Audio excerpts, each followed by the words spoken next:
Thank you for coming for the panel. As we didn't really describe very well, we really consider this to be an off-the-cuff. We want to try to get your ideas, your participation. It gets pretty boring when you're going to panel after panel where you're just watching a bunch of people sitting up here and you're sitting back there falling asleep, especially after a nice meal.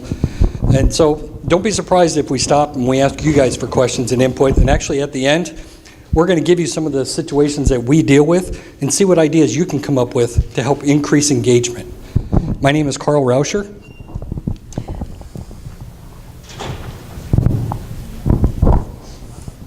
I'm an interactive products designer at the National Archives and Records Administration. I'm Effie Capsalis. I'm Chief of Content and Communication Strategy for the Smithsonian Archives. And I'm Amber Kraft. I'm the Education Specialist. I do education and public programs at the National Archives. One of the things we also wanted to try to do is we wanted to have somebody from the Library of Congress be up here with us so you can get a full spectrum of the different federal agencies / institutions here in Washington, D.C. that aren't traditionally seen as places where the people who come visit us really have a strong interaction or engagement level with it. And that really is the source of why we're here to talk about, is that what we are doing and what we have done to increase engagement with our audiences. So if you look at it where we were in the past, business as usual. You got the museum side. It's usually behind a velvet rope, big signs up saying don't touch, don't touch. Or you got the National Archives or other archival facilities where it's just paper stuffed in boxes and boxes and boxes and boxes. And if you do actually access it, you really got to be careful with it. You got to do the white gloves, very painstaking. Or, and this is how we imagine libraries are. It's silence, it's quiet. It's really not designed for you to do any sort of socializing or engagement. But obviously that's not true, as anybody who's been to any of our facilities can tell you. We've actually opened up. We do a lot more. Yeah, so we have at the Smithsonian's Natural History Museum, we have a space called Curious, which is for middle school students, and they can come in and actually handle specimen, and we have some interactive stations there. And we've added all sorts of things to do. And speaking of things to do, I want to pause here in our conversation and see what is it that you all do. So why is it that you're here? What do you do? What do you hope to get out of this presentation? So how many of you all are educators? A little bit? Okay, welcome, welcome. How many of you all are game designers? A little bit? How many of you are game players? Everybody? All right. How many of you all work at museums or libraries or archives? Oh, great. Excellent. And is there anybody who has something that's really important just for us to know about you that we didn't just hit on? Yes? Not active right now, but I volunteer with the Digital Game Museum in San Jose, California, so if anybody needs to get in touch with them, I can get you in touch with them. Excellent. Thank you. Digital Game Museum, perfect. And what is it that you all really want to get out of this presentation? Just yell some things out for us. Accessibility. It's a big one. What else? Any hopes, dreams for this session? How to get started. How to get started. We can absolutely help you with that. Getting VR in our library. Getting VR in your library. I'm not sure if we can help you with that, but we're in the same place with you. How to convince older, more stoic institutions about the viability of audience engagement as opposed to general awareness building. So how do we get people to buy into this? We can absolutely help you with that as well. You know, the funny part about that is, at least it's been my experience and a couple of people that I've spoken with who are in similar situations, convincing them of the importance of increasing engagement, that's easy. They get that. They're totally about that. Yeah. Convincing them that games are the way to do it, that's taken a bit more work. And also, just to take a quick survey, how many of you have been to the National Archives before? Awesome. And how many of you have been to Smithsonian, one of the Smithsonian museums before? Excellent. All right. So you guys have some sort of mental model as to what it is that we'll be talking about while we're sharing with you. So. Awesome. Right. Yep. I was going to say, so what we did was we've told you that we're not the old stuffy passive places that we used to have been, but some people may not have an idea of the different kind of things that we are doing to inject, bring the person into the archives or the museums or even libraries. One of the first ways that you probably heard of, and hopefully several of you have participated in, are scavenger hunts. These are actually pretty easy to do. They're kind of low tech. And it's obviously you have to be engaged in it if you want to get anything out of it. Another one is exhibits with digital components. This is something where you see, depending on the resources available, the funds available, you may see a lot where it's heavily built into it, or you may see it where it's just kind of tacked on, but at least their efforts are starting to get there and be a little more involved. Board games and arcades. Yeah. So MAGFest comes to the Smithsonian American Art Museum with the arcade, and we've done exhibits on graphics in video games in the past. So that's been a nice crossover for games and museums. And at the National Archives, we use games all the time for family programs, for adult programs, things that teachers can use and take back. It's a great way to teach historical concepts in a fun and easy way. Pokemon Go tours. Has anybody played Pokemon Go? Anybody? You heard of it? We don't need to describe that one, okay? Have anybody played it on the National Mall? During its heyday, it was unbelievable the amount of people you'd see wandering around bumping into each other with their heads down in their phones and then take off running in a various direction. The National Mall actually did a great job of capitalizing on the sheer madness that was Pokemon Go for a while. And they did tours, and they were expecting to maybe have 5 or 10 people on these tours, and they ended up with 100 or 200 people on their Pokemon Go tours on the mall. So it was a little crazy. There, of course, are negative side effects to that, though. We had places like Arlington National Cemetery who weren't exactly thrilled to have people running around in the cemetery. And then there's other areas where you need to have more of a somber or serious tone, and how do you get people to not be just frantically running in there so that they can tag or try to find something and then leave again. Sleepovers. Anybody ever spent a night in a museum? It's great fun. Do we do that for adults, or is it mainly? So in New York, they do it for adults. National Archives, we do hold sleepovers. The next one's coming up in February for 8 to 12-year-olds, Yeah, and whatever it's random normally adults they bring not with you. you. So if you want to come sleep in the National Archives, find an 8 to 12-year-old, bring them with you. You're set. And then the last one is ARGs and LARPs. This is something that trying to do a little bit of research and background into the kind of things that we can be doing. I've only found a couple instances where this has actually been successfully instituted, but it is on the rise. And I think we're going to see more and more of it. So those of you who are into design or thinking of different ways that you can increase your avenue, I would encourage you to explore what's been done here before and see whether or not it isn't something you can tie directly into whatever your particular activity is. How are you differentiating LARPing and live actors like in Colonial Williamsburg and St. Mary's? I'm not making that differentiation. So I think a lot of it is the audience participation. So if you're thinking about Williamsburg, I used to do some living history when I worked at Harpers Ferry National Historical Park, and it's really the rangers or the staff are the ones that are presenting the story, presenting the personas, or first person versus second person historical interpretation. When you're thinking more in the game world, it's how do you get that audience participation? How do you get other people to participate as opposed to just the staff? And we're really good at that one-way kind of interaction in the cultural heritage world, and we have a long way to go to get more to the two-way dialogue, because people come to us looking for expertise. You know, we have curators and researchers, so they want the information, but we also have to kind of break down our traditional model to stay relevant, which, you know, we're losing relevancy, so. I think really the way I would separate the two is the participant, the visitor. Are they playing a role, or are they playing themselves immersed in people around them playing a role? To me, if you're going to have, a live-action role-playing game, that means when you show up, I'm going to give you a role, or I'm going to ask you to pick one of the roles here. And throughout your experience, you're going to be part of that role. So if we're going to reproduce the Titanic, you're going to be considered somebody who's in, on the Titanic, whether you're one of the lower level staff, whether you're one of the highfalutin guests in the fancy, ballroom, that kind of thing.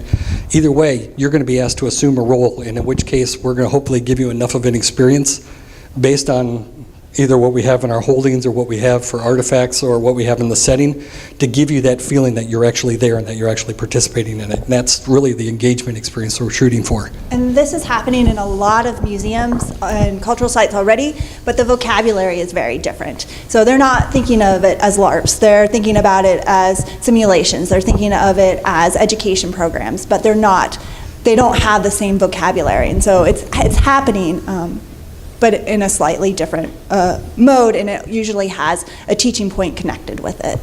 And I would say that's where a lot of game people sit, is in education departments, at least at the Smithsonian. You guys, Very much so. So, the point being, games should have an educational purpose, but we can sneak a lot in under that umbrella too. That we can talk about that later. Yeah, is there any places that you've read about in LARPing that actually use the LARPing without having the audience member feel like they need to act? Or sometimes it makes them feel maybe awkward if they have to play a role, but if you can kind of maybe assign them a role, like a group, to treat them a certain way throughout the performance that might make them understand better from a perspective of the role without having to act like it, so that way they might feel more comfortable. Is that what any of them do? I think the closest that I was able to find in some of the research I did was what they were doing at Colonial Williamsburg with the Rev Quest, where the visitor was asked to basically combination scavenger hunt / quest or whatever. So they're exploring and trying to solve a mystery. And in order to solve their mystery, they have to interact with the period people who are around, and they have to act with them appropriate enough so that they can take them into their confidence and reveal whatever the next piece is. They did it in various levels, so that if somebody was just shy and all they had to do was basically show up and wave the thing, they could move on. Whereas if they really wanted to get into the period, maybe they'd get a little more interaction with the person. Does that help? Back here, I'm sorry, I saw your hand up. So how do you feel that historically accurate issues that are basically socially taboo now, for example, slavery? All the time. In terms of LARPs, or just in general, in terms of LARPs? As far as game content and development that we've been doing, it's one of those things where in the current environment of government service, and not talking administration-wise, I'm talking just the way the government is, it's very slow-moving, it's very risk-adverse. So at the National Archives, we have to be very careful as to how we approach any subject. If it's one of those things that can be possibly perceived as a slight, we need to be able to make sure that we're explaining how we're taking sensitivities in, how we're treating it with respect. It often becomes more of a challenge trying to talk to people and get that approval level than it is to actually create the game itself and the material within it. And language is very important, and also making sure everything is backed up with historical records, historical documentation, and that, for instance, I used to work at Harpers Ferry National Historical Park, and we did a simulation with Harpers Ferry Middle School where we took the entire middle school, and we started with John Brown's raid on Harpers Ferry, and every year through the Civil War, the kids became citizens of Harpers Ferry. We did the election of 1860. We went all the way through and had the kids do their own research, create their own costumes. They made a whole set of video podcasts, and based on their research. And so they were really making the discoveries themselves. We have to be careful about how we interpret things and let people come to their own decisions a lot of times. So we're giving them the raw stuff of history and letting them come up with their own decisions about how that's interpreted. Yeah, I mean, same for Smithsonian. It's always framed in facts, but history has interpretation, right? So that's problematic. So our new African American History and Culture Museum very much puts issues at the forefront, but talks about them from a historical perspective. And we're also federal cultural heritage institutions, so that makes it a trickier line to walk as well, because we can't take positions necessarily. But there's a lot of facts that definitely point to problematic times in our history, and we don't shy away from talking about them. Does that answer your question? And hopefully we can explore it a little bit later when we get into the part where it's your turn. One other element that we have found about injecting the fun in what we're doing, and that is escape room inspired activities. Notice how I said inspired activities. We cannot lock you in a room. It just wouldn't fly. You come to the National Archives, you don't expect to be put in that kind of a situation. That doesn't mean we can't put you in a situation and give you a time constraint and have you go through the same problem solving and team building activities, which is what we try to do.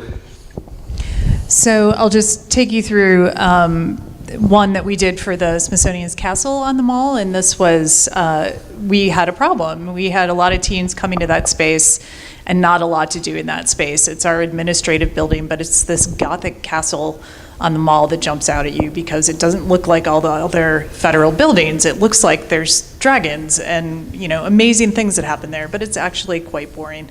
But we do have a small visitors area, and I work in the history division of the Smithsonian, so we've been around since, you know, the mall was being formed as our nation's capital, the mid-1800s. And history often looks a lot like this, you know, important men building this institution. So how do you make this relevant to younger audiences? It was our goal to reach all, to touch all DCPS local teens in some way. So I knew our traditional model of what we did of, you know, exhibitions and looking wasn't going to work with that crowd. So what we did was, well, anyway, that's the castle if you don't know what it is. And there are lots of great stories. So history is basically story-based, right? The amazing things happened in the castle. People used to live there. People who went out into the far reaches of the US, unexplored territories, would go out and bring things back and catalog it. They'd have sack races and drink beer. They'd serenade the secretary's daughters who lived in the castle. So we knew that story would resonate with teens. And how we knew that is because we invited them in and had them co-create this with us. So we recruited 20 teens to go through a human-centered design process, which really kind of places the needs of the audience at the core. And I think this is such a useful process to use in anything you're designing, because you really get into the weeds of what resonates with people. And so we developed this live mystery game. You basically came to the castle and you were told you were being tested to become part of the Megatherium Club, which was that group on the previous page. And they had to solve something, this mystery, that there was a cover-up about the actual fire that happened in 1865, and they needed to help figure it out, but they had to keep it secret. So we had people going through this historic building, looking behind things, flashing black light on things. We had them props kind of hidden from view, and so it was really changing the dynamic of a traditional museum visit. You don't touch things, you don't look behind things, but luckily this is a fairly foolproof area. Things are really big and they're not like sensitive paintings, so that worked out. We also were able to get the staff on board because I was working with the visitor services team, and we have security all over the place, so we didn't want them to get alarmed when random objects were hidden under tables and monuments. So that was a tricky thing to work out. But we got great feedback. We piloted it for 2 months this summer. We had 20 teen docents who were game masters for the game, so they actually worked the game. They learned a lot from being those game masters. It was a valuable experience and they want to do more. And the teens, these are boys who came with their family on their Washington, D.C. epic journey and saw the banner. And we recruited them on the spot to play, and their mother said they were just so happy to not be standing in front of something and reading a placard. It really invigorated them and made their experience much more engaging. So we're gonna grow this game to different areas of the Smithsonian. The next one will be natural history, and we're gonna teach form the story around kind of collecting and sorting and taxonomy. And there will be a mystery there too, so stay tuned. So next one is the escape room program at the National Archives, and it took a little bit different path. It was started, we have a hands-on adult workshop series, so you have your traditional lectures in the auditorium and book talks and things like that at the National Archives. You have your education programs that are more hands-on and interactive, and we wanted to combine the two. So we had for several years a hands-on adult education program. We have a huge intern program. We have 12 to 15 interns each semester. And one of our interns was tasked with the project of figuring out what a new hands-on adult workshop would be, with the goal of telling about the NPS Centennial. So this was 2016. So we, as the National Archives, have federal records from all three branches of government. We have all sorts of stuff about the National Archives, Ansel Adams photos. We have enabling legislation. We have just anything you can imagine about the National Park Service we can find in the National Archives. And so we were thinking about, well, what would be fun to do? And our intern was actually the one who came up with the idea, let's have an escape room. So we started putting together puzzles, thank you, for the first escape room, and it was wildly successful. We had puzzle boxes, we had ciphers, we had all sorts of stuff that they had to do. We had a lot of restraints. This program can only have up to 36 people at a time. But how do you run an escape room for 36 people at a time? We had a limited budget, so everything had to be able to be bought for about $200. So we were able to put on an escape room for 36 people for $200. We had such a great success with this program, and it's done in our education spaces, so there are no actual records in the space where this happens. It's a classroom space mostly where we do our hands-on learning lab programs. So you can see some pictures there. It was so successful, we had added a second one, and we did the same program twice, and it was still so successful that we had a waiting list that we could run it 3 or 4 more times.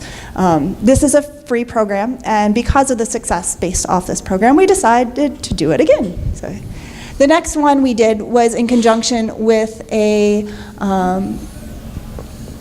instead of with an anniversary, was an exhibit that we had. It's called Amending America. It was for the 225th anniversary of the Bill of Rights, which was last year, and we learned a lot from doing it a second time. Again, wildly successful. When we were creating puzzles, though, we found that making sure to include lots of different learning styles, lots of different kinds of puzzles were extremely important. The first one we had a lot more manipulatives. This one we had a lot more paper-based and kind of analytical things. But for each of them we had everything from Benjamin Franklin's magic squares to solving chemistry equations to just looking. We had some things that were written really, really small that they had to use a magnifying glass. We had blacklight stuff. Did you know that with blacklight ink, if you pour water on it, you can see it? We didn't know that, and we found that out because somebody made a huge mess by pouring water all over everything. So we learned a lot by doing these escape rooms. We are currently working on one for this coming summer, which will be all about government conspiracies. So stay tuned if you're in the area. It's in June and then in August. If you believe in again. that sort of thing. Perfect. So we have lots of records about all kinds of really cool stuff, like anything you would ever want to talk about, you can find at the National Archives. So we are currently working on our government conspiracy then. Our new thing for this year is to take this out of that education space and put it into the exhibit space. So we are trying to merge a lot of things. Like Carl said, though, we can't lock anybody in a room, so we have to make it an urgent story in order to make this believable and make people want to actually come and do this. The adult programs were so successful that we decided to change it and also create a puzzle program for middle school group. So all DC 8th graders participate in a program called We the People. And in this program, they go and visit Capitol, they go and visit the Supreme Court, they go to the White House, and they end with us at the National Archives where they get to see the Constitution that talks about the 3 branches of government. So imagine you're an 8th grader. Imagine you've been sitting on a bus all day long. Imagine the National Archives as the last stop, as another giant stone building with giant columns and lots of steps, and it looks just like every other federal building that you've been in for the rest of the day. You're tired. And they want you to read. You're tired. How do you get these kids energized? How do you get these kids engaged? And so we created a puzzle box program. We've set it up that they are secret agents. They are learning all about the 3 branches of government. They're learning about rights and responsibilities. So it is their job as secret agents to see if the National Archives is doing their job of preserving records that talk about the rights and responsibilities of government and the rights and responsibilities of citizens. Each of them get a starting envelope, and they have to look at the exhibits and solve different puzzles so that you can see an example of the boxes, their starting mission, and then one of the first clues. So they're having to hold that up to one of the exhibits to find the words that will send them to the next puzzle box. And then at the end of the program, the most important part of this program is the debrief, to see, okay, now that you've run through the exhibit and found all these answers and solved all these puzzles, let's connect that to what you've been learning the rest of the day. The kids love it. It's a lot of fun, and it's a really good way for them to kind of capstone their day of going to all these federal agencies and putting everything together. I can also tell you just from watching through at least one run that the teachers love it as well, at least the chaperones do, because during the 10, 15 minutes that they're running around trying to do all this stuff, they don't have to do anything.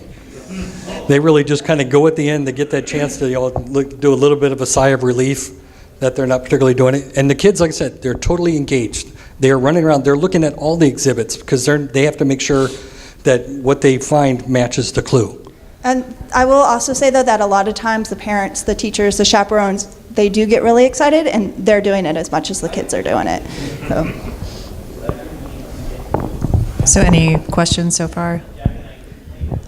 So is the puzzle box, is it one box that has the puzzles in it, or it's like a scavenger hunt in a way that they're going box to It's a box? combination of the scavenger hunt and the boxes. So for each of the teams, so we have it split up for the middle school program, where there are 6 different teams. Each team has a starting envelope, and then they have 2 boxes and another envelope somewhere in the exhibit. And so they're all going to different places. And when they solve one question, they'll leave that in their first box, and it will have the clue to send them to the next place. And so they're moving through the exhibit, solving the different puzzles as they go.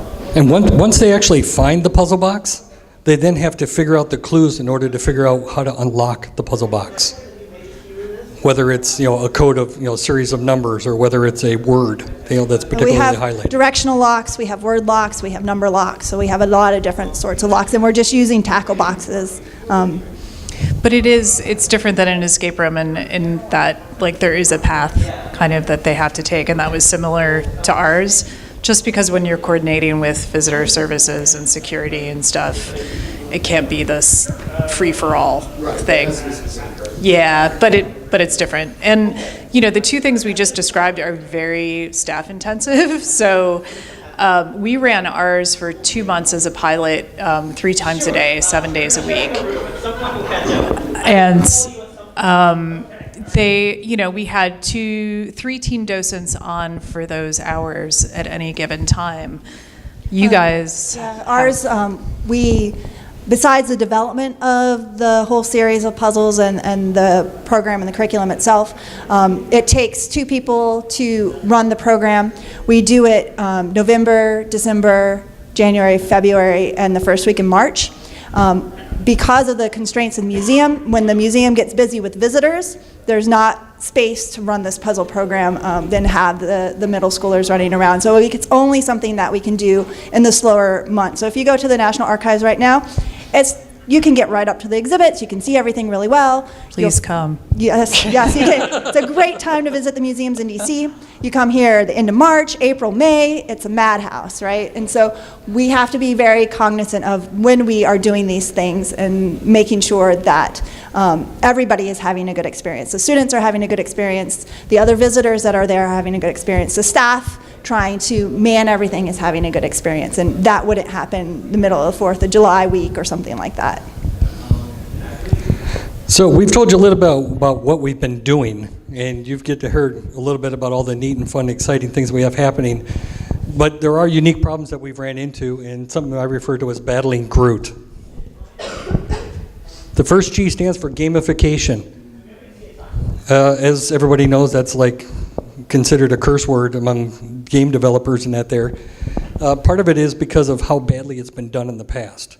If somebody says, oh yeah, we're going to turn this into a fun experience because we're going to assign points and they're going to earn points and then we're going to keep track of who wins and that. And usually the person who's telling you this has never played a game, or it's been so long since they played a game they don't realize that that really sucks all the fun out of what you're doing. So what starts off as an interesting idea about having different badges that they can collect and that there, which is a good idea under certain circumstances, can quickly devolve into something like this, auto farming with ferrets. And that's one of the things that we have to really be concerned about when we're trying to develop it is, are we just adding a game layer onto something that wouldn't inherently be fun, or is the game part of what it is we're trying to do? The R stands for resources. High engagement games like these escape rooms that we've talked about, they are incredibly time consuming, labor intensive. For example, in the space there, you can see you've not only got to have the space devoted, but you've got to have the people involved in it, you've got to have the design involved in it, the props set up, all the different items you have to put together, and they have to be done in such a way that you can make sure that it provides a good experience. And then, in traditional escape rooms, they trash everything. And so then you've got to rebuild it, and you've got to reset it and put it in place so that the next person can have an experience and doesn't get damaged, doesn't get bothered by it.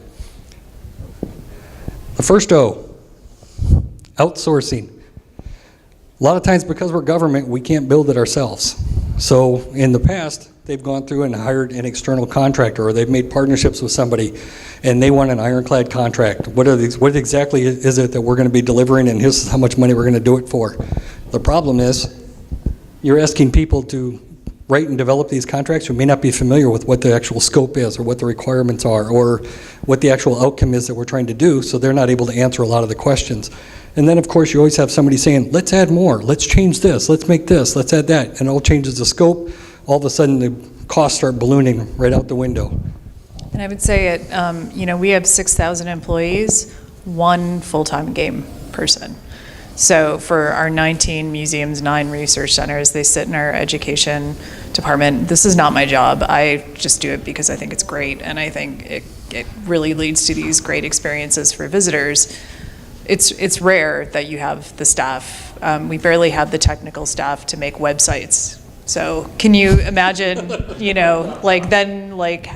apps and games? Like, we get really creative about partnerships with universities, or when, an emerging AR platform is coming out, they want some proofs of concept, so we'll jump on board and say, hey, use our stuff. So that's how we get stuff, and it's not always ideal. The next O, opposition from our own people. Yeah, I think you asked talked a about little that. bit about it earlier. Tradition. That is not what we've done in the past. And this is what we've done in the past, and therefore this is what we will continue to do. But I was going to say, that's not a universal. Yeah, and it's less a problem than it was, say, 5 years ago. But it is still something that you need to factor in, and you need to be able to address with everything that you bring forward, that there is going to be that one person who says, nah, I don't want to do this, or nah, I don't think this fits our brand or image. But I think it's also really important to know that this is not something, for the most part, that you can't overcome. So thinking about who is that person that's worried about it, and what are their concerns, and really listening and understanding and trying to address those. So making sure whatever it is that you're trying to create meets up with the mission of your agency or your institution, showing how this is going to further that showing the learning points, the goals, the objectives, and making sure to lay out, these are the benefits of doing it, and not just we're doing it just for its own sake, but really to show how it's going to move something forward. Yeah. On the question of language earlier, have you generally found it better to convince people that games are useful, or to try to frame it in a way that takes it away from being a game, saying it's like an interactive educational experience? Like, has that either of those played out differently? It depends on who you're talking to. Absolutely. Because there's some people that they get what it is you're trying to do. They completely understand, but maybe they can't visualize what it is you're talking about. Or they're concerned about, well, I've heard about games and they cost, $5 million to make. I mean, look at Call of Duty. That thing was not built with a low budget. We couldn't possibly do something like that. Well, if you can give them an idea of a smaller scope, a smaller scale, something that can be done, whether it's done in a pilot program or whatever, it's so much easier to come to them the next time and say, remember that thing we did that worked out really well? We'd like to do that, but the next level up. So I knew our secretary, and that's like our CEO, wanted to engage more local teens. So I basically, did this pilot, which is great because that's very low risk in our environment, and invited him, because he has a teen council, and invited them to play it. And he saw it in action and saw it was great. So it wasn't about the game, it was about how the teens were reacting. So if you can capture those, or invite the higher ups to witness that, it's helpful. And being able to put in some evaluation mechanism is usually also really helpful to show, look, this is not only what we think it's going to do, but this is actually what it does. And having that built-in evaluation is really useful. And the last one, T, technology. How many times has anybody built a game or bought a game, played it, only to have that entire console get completely superseded before you've got your $60 worth out of it, and out of that, just that one game? Or you're being told, yeah, that's good, but we got this downloadable content that now your system maybe can't quite run unless you get more memory or a greater this or a better graphics card or whatever. It's a constant battle for us as well. We have to look at what technology needs it is we're trying to do. If we wanted to create a video game at the National Archives and make it available to people, the first question we got to ask is, what are they going to run it on? Where are they going to run it on? Are they going to expect to run it on their cell phones? Well, how many different types of cell phones are there? How many different operating systems? Is it going to be browser-based? Which browser are they going to use? Oh, we just changed that browser. It's got different requirements now. It's constantly a concern that we have. And because we're not building everything in-house with our large dedicated staff, we can't be porting to everything to the next new one. So that's one of those things we'd have to build into the concern. I would also add to this that, in addition, you need to think about where this game is going to be played. Is it going to be played at the National Archives, at our facility? Is it going to be something that folks play at home? If it's played at the National Archives, we have really crummy Wi-Fi. Like, just our Wi-Fi is ridiculous. And on top of that, we have a rule at the National Archives that photography is not allowed anywhere within the museum. And if photography is not allowed, that means the guards are very weary of people getting out their cell phones and holding them up. So if you have some sort of AR or something like that, if they're holding it up and it looks like they might be taking a picture, the guards are going to come over and fuss at a visitor. So it's really important to think about, how is the technology going to be used? How is it going to be perceived? Is it actually going to work? And that's a real problem for us at the archives. I was going to say, I think it's a problem everywhere. For the different federal agencies that I've talked to, they maybe not have the same restriction about being able to have a cell phone out at their place, but it's very much a concern about, how are we going to deliver this? Is this going to be an app? Are we going to put it on the Apple? Are we going to put it on the Google? Who's going to be responsible for maintaining it? What about making upgrades or changes to it? Who's going to do that? Do we have to have somebody external do that? Is it going to be a contract we have to deal with? And all of a sudden, these questions keep building and building to the point where it's so much easier for them to say, you know what, let's just not do it. But again, there's always ways around it. Exactly. Oops. So, questions? Anybody?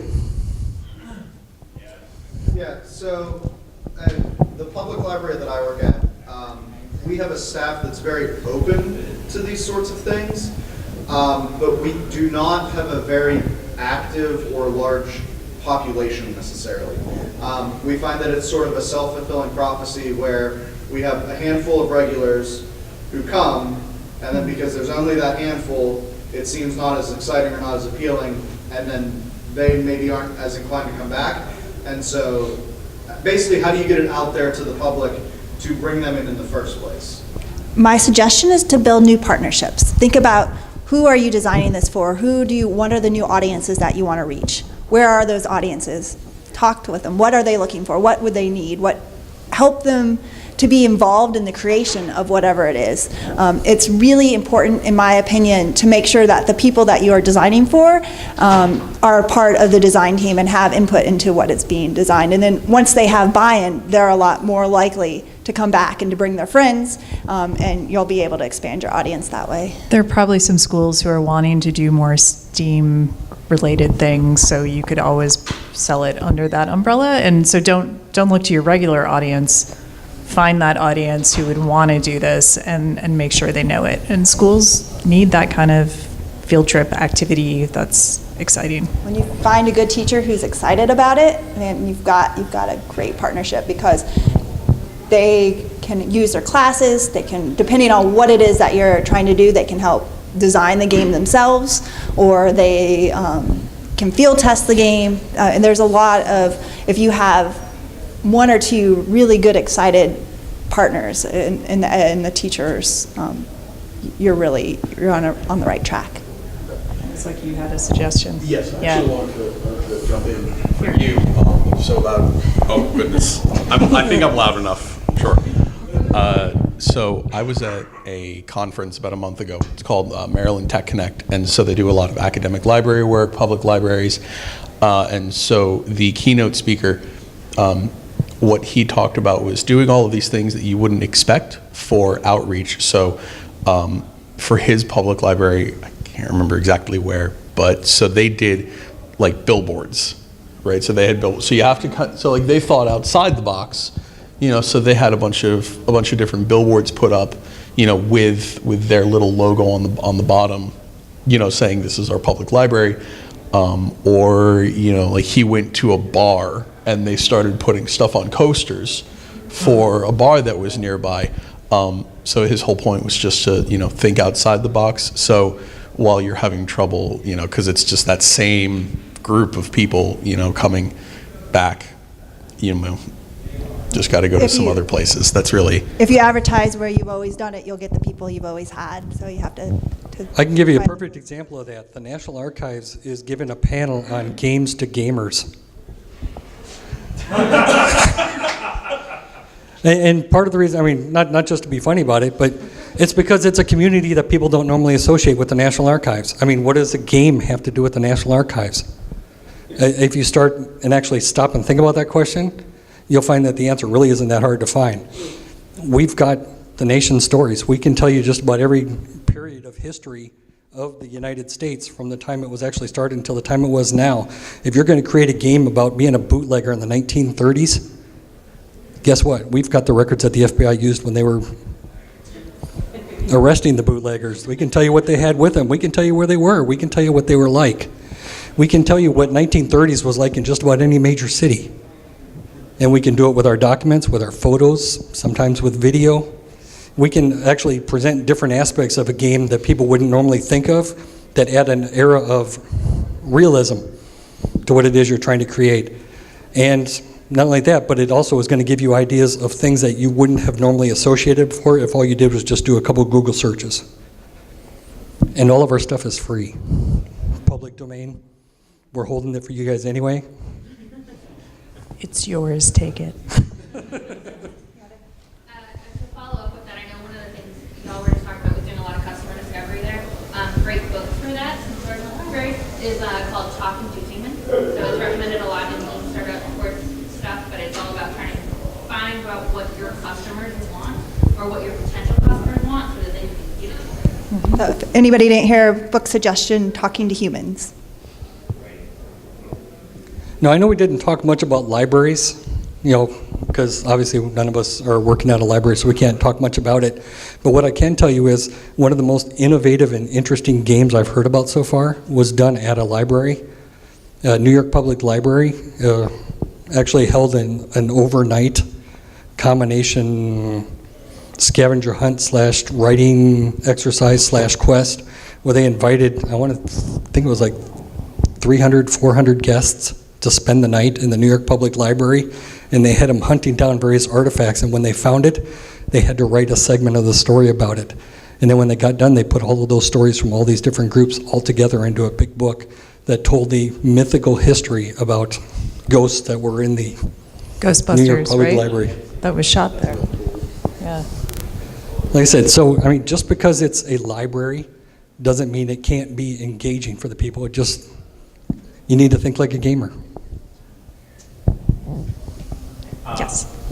I kind of already answered my question when you mentioned that the Smithsonian Institution right now only has one game person, but from the perspective of a designer who would like to get involved and help make this happen, what does that path look like? Or is it primarily just librarians and archivists becoming game designers secondarily?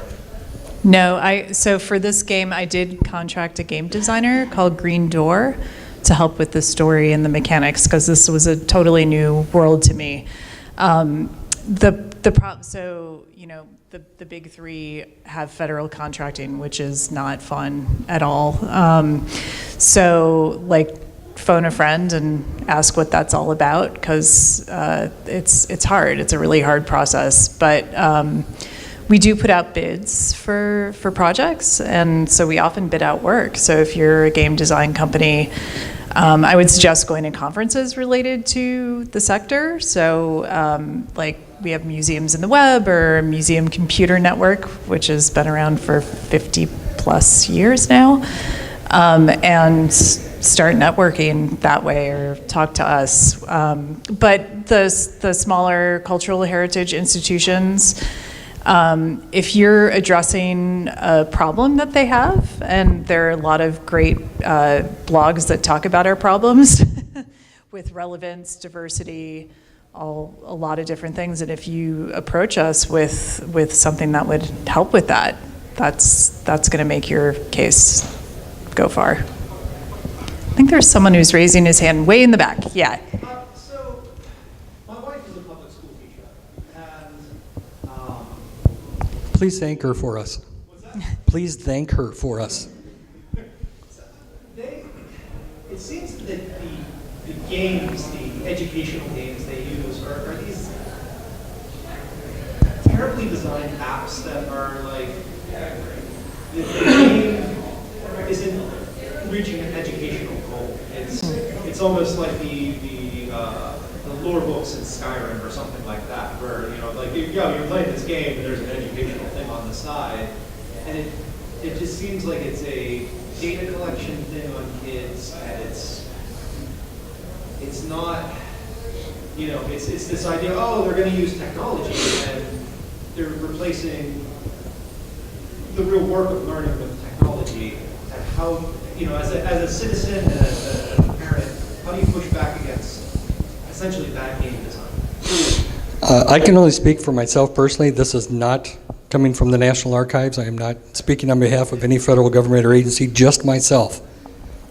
Yes, I see a lot of the same things where the games that are being offered to school districts and school administrators and the technology people in those schools, saying, here is a product that you can use that will track and do all these metrics for you, which is all the fancy buzzwords that they're looking for, and they'll put it together. You don't often hear of them coming from the teachers.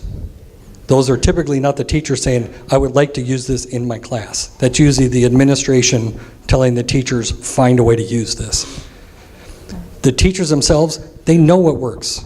They know it when they see a good one. They tell other teachers about it. If you want to find good education games for whatever particular area, get involved in the teacher networks. They have forums, they have blog posts, they have listservs, and they will talk about ones that they discover that do it best. My kid's in kindergarten, and she has computer class, and all the studies say that's just ridiculous. And it's frustrating. So I don't know. I mean, getting involved in the PTO, bringing studies that NIH does or whoever else. And I know from experience that a lot of teachers are incredibly busy and they're looking for resources everywhere. And so suggesting great educational games to teachers is a good way to say, hey, I found this resource. iCivics has this fabulous game. Why don't you check it out? Because teachers, just like the rest of us, have a billion things to do, and trying to get it all done is really hard. Trying to create new curriculum, create new lessons, they're looking for things that are already done. So I work with some educational groups, but I mostly work with nonprofits and foundations, which have a kind of similar goal in that a lot of times they're looking to like raise awareness on issues, which is the same thing as educating the public on things.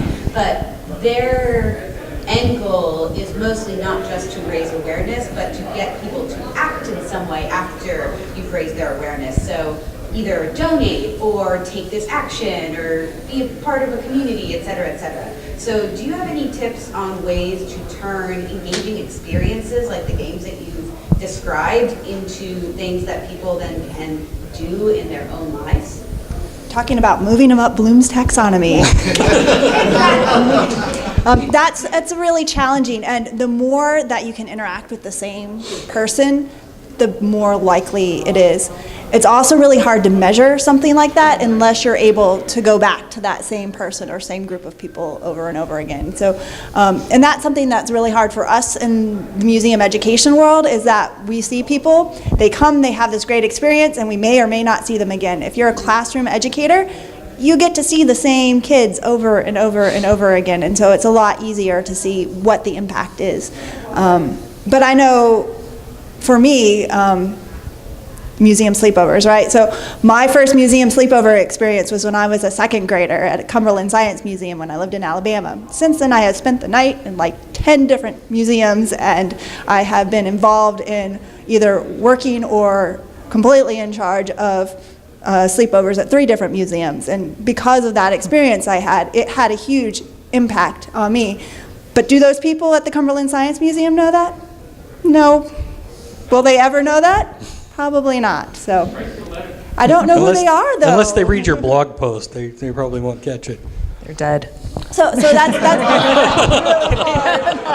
Horrible. No, I'm sorry. Horrible. Moving them up, that's a really hard thing to figure out. It's the end of the day.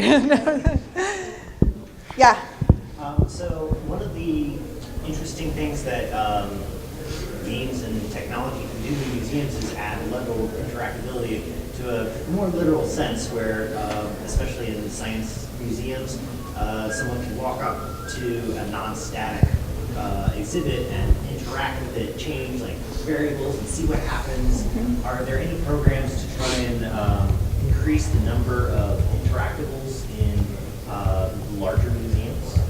Yeah, absolutely, and that's something that, if you all have been to museums, there's more and more change, and what those interactives look like are very different. So there's kind of 2 categories. There's the high-tech and the low-tech interactives. The low-tech are usually a lot cheaper to create. The high-tech are a lot more expensive to create. And I think there's value for both in museums because people learn in different ways, and touching a screen can only give you so much, right? And so that experience that's used in science centers across the country is used in a lot of, if you've been to the American History Museum lately, they have a huge number of really cool interactives in their new innovation wing that opened last summer. Mm-hmm. But there's a lot more of those as you go to history and environmental centers and things like that. So yeah, absolutely. Did you have a kind of best practices is making sure those are in exhibits. Is it common for them to run into things like group as Yeah, I mean that's my world is museums and technology, and we're I think we're further along than the game segment in terms of museums, but just getting leadership to think about digital strategy, building out fully fleshed out production teams, that's still a struggle. And I'm lucky because I'm in a big place, so we have more resources, but for smaller places that's a struggle. And a lot of museums that are creating new exhibits now, when they have an exhibit team, it's not just curators. It's a curator, it's an education staff, it's a digital media staff, it's a building facilities staff person. So you have these interdisciplinary teams so that everybody's being able to bring their voices and make a better exhibit. Yes? Just going back to her question, as far as just how to encourage engagement that will actually happen. I was just looking up, I can't remember the name of the book, I literally just read it in 2 weeks ago that a docent gave us, but there's a recent study about engagement, and pretty much the 70% of audience members compared to the usual 40% actually engaged if they participated in a pledge. And 1+1, there is a recent study titled Evaluation of Public Engagement Activities to Promote Science in a Zoo Environment. And several AZA zoos and sanctuaries, they created an interactive touchscreen game that involved a pledge at the end and saw a massive increase in people who they went back to a year later, and those people who had done the pledge were infinitely more likely to have actually taken part in whatever conservation activity they said that they would. So if they like put their money where their mouth, like if they, Not even no? a financial pledge, just literally Oh, sign something and say interesting. you're doing it. We just started it 2 weeks with pop-ups where just people sign on a piece of paper or send themselves an email saying, hey, I'm going to do this, and people are much more likely to do it. It's kind of a momentum thing. Once you get them past that first hurdle of actually doing something, clicking, something, signing their name, whatever, it's a lot easier to come back a second time and say, hey, how about we do this thing here together too? Yeah, I believe it was the Baltimore Aquarium, they have a projected pledge where when you sign your name, it appears and everybody can see it. Yeah. Well, we have things like bird-friendly coffee that we partnered with, our Natural History Museum partnered with a coffee company. You know, so we only serve that at our cafes, and we, you know, things like that where you kind of bring the mission into throughout the museum, in the cafes and in the shops and things like that. I think that's an effective way to catapult people. Another hurdle is getting the administration to put their money where their mouth is. Yeah. It does take top-down and bottom-up. Just a couple of things. Is anybody here planning on going to the federal funding panel that's going to be held later on, I believe this evening at 7 o'clock? If you are a designer or a developer or are strongly interested in along those lines, I highly recommend you go. One of the people that's going to be talking there is going to talk to you about the, I can't even remember the name of the program now, The small business? Yes. Yeah, so we have SBIR. Yeah. It's actually a program where anybody or any group of people can submit a game idea, and if you make it past the first stage, they'll actually give you seed money and say, okay, show us that you can make it to the second round, and if you make it to the second round, they'll give you more. That first round of seed money is a lot of money. So the second round is... Also, we give... Background on that, there's actually a couple local organizations, the Small Business Development Center and the Procurement Technical Assistance Program, that has free counseling for you to help learn how to do business with the government, including the SBIR,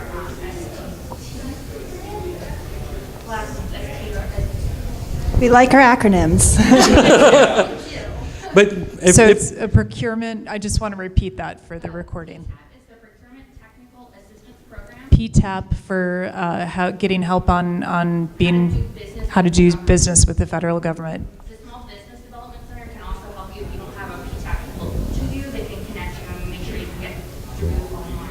And the Small Business Development Center. And we also do give priority when we're choosing vendors to small businesses and minority and women-owned businesses. Well, the biggest reason I mentioned it is I have seen some of the work that's come out of there, and I was actually involved in judging last year some of the items that were put up. These were not multi-billion-dollar companies that were putting together bids for it, and the quality of material that they were putting up and what they were proposing for educational technology was just simply amazing. One of the winners a couple of years ago was one where they created a game where you're a sunflower, and you start off in the beginning in the spring, and everything you do is about growing. So it has to do with moving nitrogen through the soil to get, and determining what leaves grow. And the whole idea is to get to the point where you're actually producing seeds by the time winter comes around. Totally interactive. And it was put together by a relatively small team using, I think they originally did their work in Unity. But they're talking, they got millions of dollars in order to help in the development of this. And if you play it right now, it plays as a game. It's not like we're going to teach you the biology of a plant. It's like, no, they're like, okay, what do you got to do next? You're like, oh, click on this, click on that. The same way that you would do it if you were, playing whatever the latest video game is out on Steam. Actually, I think the game that I'm talking about is on Steam. What's it called? I knew he was going to ask me that. Someone can Google that quickly. I was going to say, Sunflower. I'm sorry, I don't have the name of it offhand. I can picture it in my head so clearly on it because it's one of those, I can't believe I got sucked into playing 20 minutes of this game. If you watch the YouTube videos from the session from last year, it's talked about, and it's in that YouTube session from last year. Come to the next session, too. I plan on it.